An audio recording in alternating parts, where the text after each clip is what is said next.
वहीं शिवसेना उद्धव गुट की नेता प्रियंका चतुर्वेदी ने कहा है कि विपक्षी दलों को भरोसे में लेकर सरकार को प्रतिनिधिमंडल के सदस्यों के नाम पर चर्चा करनी चाहिए थी, लेकिन अब यह मसला सुलझ गया है। उन्होंने आज तक संवाददाता आशुतोष मिश्रा से खास बात की। पहलगाम हमले के बाद ग्लोबल आउटरीच की तैयारी है। घरेलू राजनीतिक विवाद तो हमेशा भारत की राजनीति में रहे हैं। आपके यहाँ सुलझ गया सब कुछ प्रियंका? और रहेंगे भी, क्योंकि डोमेस्टिकली हमारे मन में काफ़ी प्रश्न हैं, पर इस समय पे हम नहीं उठा रहे हैं क्योंकि इस समय पाकिस्तान को बेनकाब करना बहुत ज़रूरी है। जिस तरीके से पाकिस्तान ये दिखाने की कोशिश कर रहा है कि उन्होंने कोई जंग जीत ली है और झूठ फैला रहा है, वो झूठ उनका सामने लाना ज़रूरी है। इसलिए एज़ यूनाइटेड इंडिया हम लोग जा रहे हैं। तो हमारी तो बस एक ही मिशन है। जब हमें फ़ोन आया था कि आप लोग को आर्म फोर्सेस की बात रखनी है कि उन्होंने कैसे प्रिसिशन स्ट्राइक की, कोई सिविलियन हमले नहीं किए जिस तरीके से पाकिस्तान ने इन रिस्पॉन्स किए हैं, तो उनको बेनकाब करना आई थिंक ग्लोबल प्लेटफॉर्म पे ज़रूरी है। तो ये एक अटेम्प्ट है। हम ये देख रहे हैं कि ये जो डेलीगेशन था उसको लेकर के आपकी भी पार्टी में आपके नाम को लेकर के भी सवाल उठे थे, अब सब सुलझ गया है? नहीं, मेरे पार्टी में किसी बात को सवाल लेकर, मेरे नाम के सवाल को लेकर नहीं उठा था।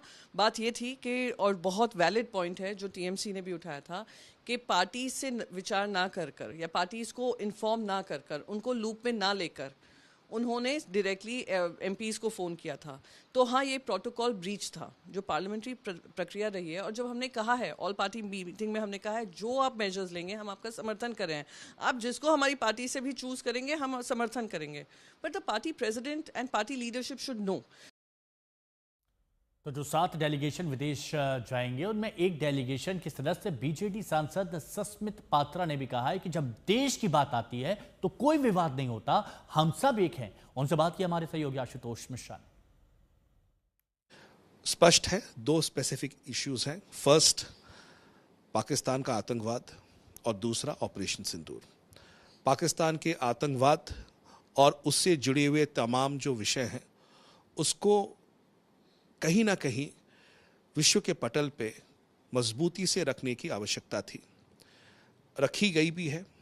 मगर ये पहली बार ऐसा हो रहा है, I think in the 21st century में, अगर आप देखें 2008 के बाद, कि एक ऑल पार्टी डेलीगेशन जा रहा है जिसमें हमारे पास जो डेटा, जो डिटेल्स दिए गए हैं ब्रीफिंग में और जो टॉकिंग पॉइंट्स भी दिए जाएंगे, उससे जो विश्व के पटल पे हम उचित तरह से रख सकते हैं कैसे पाकिस्तान ने पिछले 3-4 दशंधियों में भारत में आतंकवाद फैलाया, कैसे कौन से इंसिडेंट्स किए राइट अप टू पहलगाम। और उसके बाद जो दूसरी जो विषय है वह है ऑपरेशन सिंदूर के बारे में, और ऑपरेशन सिंदूर क्यों ज़रूरी है, और आतंकवाद के खिलाफ भारत की ये जो मुहिम है ऑपरेशन सिंदूर को और बल देने के लिए ये जो डिप्लोमेटिक और एक ऑप्शन था हमारे पास, उसको भी देश जो है आगे लेके आया है। ये फिर कह रहे हैं कहीं एकजुटता की बात की जा रही है तो कहीं पर सवाल उठाए जा रहे हैं। कांग्रेस नेता बीके हरिप्रसाद ने भी सरकार पर सवाल उठाए।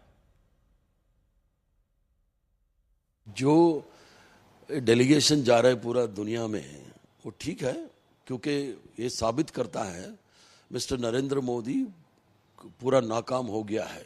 पूरा देश 89 देशों में ये प्रवास करके पूरा लोगों को गले मिल के आगे, ये राजतांत्रिक नीति नहीं होता है। डिप्लोमेटिक रिलेशनशिप कोई किसी को गले मिलने से नहीं होता है।